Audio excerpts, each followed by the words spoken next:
bidang pangan. Nah, jadi kita jual sembako, jual kebutuhan sehari-hari seperti deterjen, sampo, sabun, dan palawija, macam-macam yang kita jual.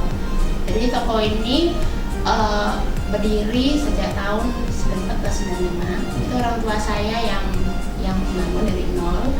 Nah, setelah itu saya mulai lanjutkan sekitar 5 tahun yang lalu. Nah, setelah bapak saya sakit.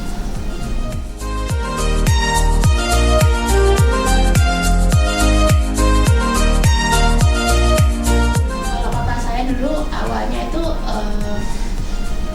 sales jarum. Papa saya dari Banyuwangi, mama saya dari Tulungagung. Setelah nikah mereka pindah ke Bali. Nah, awalnya papa saya itu kelilingan jualan rokok. Rokok ini dari jarum, mereknya Kristal. Iya, nah mama saya nyambi di rumah ada gudang kecil untuk buka toko jualan minyak goreng curah, terus jual gula, tepung. Berjuang dari nol berarti? Dari nol. Jadi papa saya dulu awalnya memang orang tuanya sudah buka toko sembako di Banyuwangi. Oh iya. Iya. Dan dari itu setelah jarum mungkin PHK ya, sales-salesnya. Nah, setelah itu papa saya fokus ke industri ini, ke sembako ini. Nah, dari situ mulai pengembangan, mulai tambah varian produk. Nah, setelah itu berjalan terus sampai sekarang.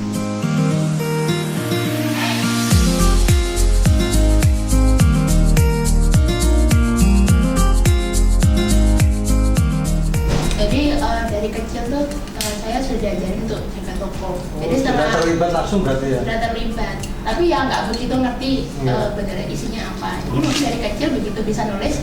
Setelah pulang sekolah itu saya disuruh bantu-bantu di toko, entah ngasih susu dulu, bikin nota dulu. Nah, setelah itu sampai besar ya.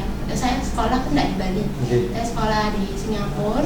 Nah, setelah itu dari Kanada terus balik ke sini. Nah, itu ketika liburan sekolah pun saya diharuskan untuk bantu pembukuan. Dulu pembukuannya masih manual. Nah, itu saya belum begitu ngerti sih isinya apa ya. Pokoknya disuruh stabilo ya di stabilo, suruh nyetak gitu aja.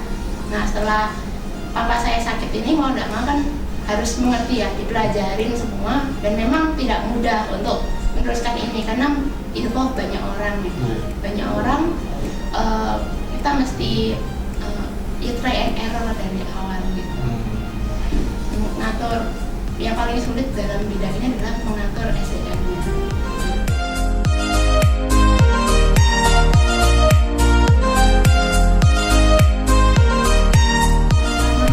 Paling dekat?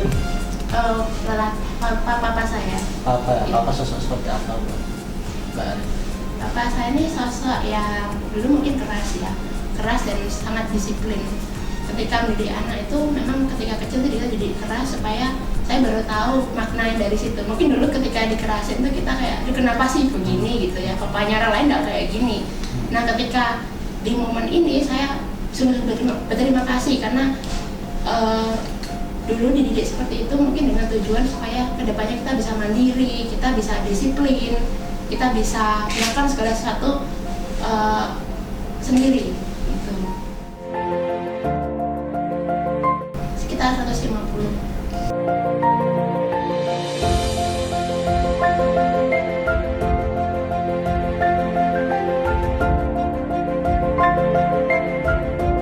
Kebetulan ini memang usaha orang tua kan di bidang pangan ya. Dan saya rasa di industri ini memang industri yang selalu dibutuhkan dalam segala kondisi. Nah, dengan adanya pandemi seperti ini, puji Tuhan masih berjalan, banyak yang masih belanja untuk sumbangan, dan kan karena kebutuhan pokok jadi masih dibutuhkan gitu. Jadi tidak terlalu berdampak, walaupun ada penurunan dari segi omset sedikit, tapi masih bisa berjalan.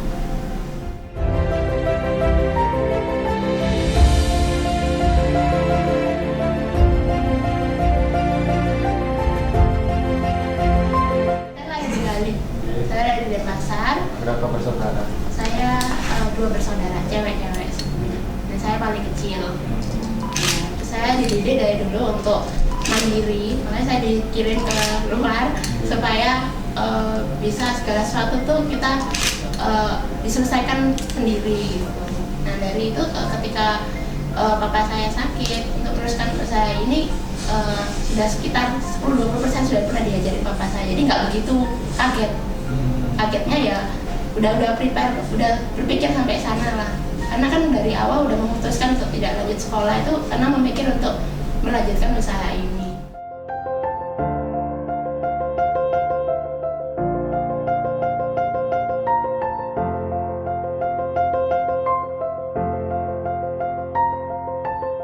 Pastinya kita harus selalu bersyukur dengan apa yang kita punya, jangan pernah iri dengan orang lain, jangan pernah mengukur progres kita dengan penggaris orang lain.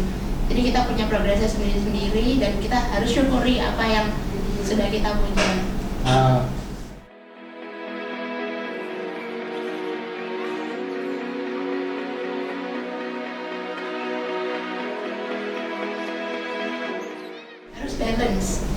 Harus balance. Jadi pengetahuan penting, spiritual juga penting. Jadi dari spiritual itu untuk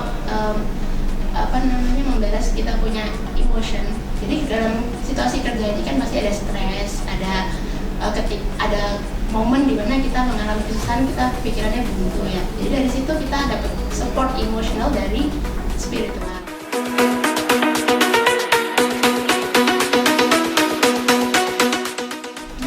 Pernah juga ya. Nah, biasanya kan orang yang sudah ini tapi masih pernah mengalami masa-masa sulit dan hanya benar-benar doa yang menjadi sandarannya. Karena masa transisi ini sulit sekali bagi saya, karena kan ternyata dulu yang tahu segala-galanya dalam kerjaan ini adalah pure papa saya. Jadi ketika papa saya sakit nggak bisa ditanyain, jadi saya bingung mau tanya ke siapa, dan nggak semua orang kan bisa memberi bantuan ya. Dari situ berdoa semoga diberi jalan yang benar gitu.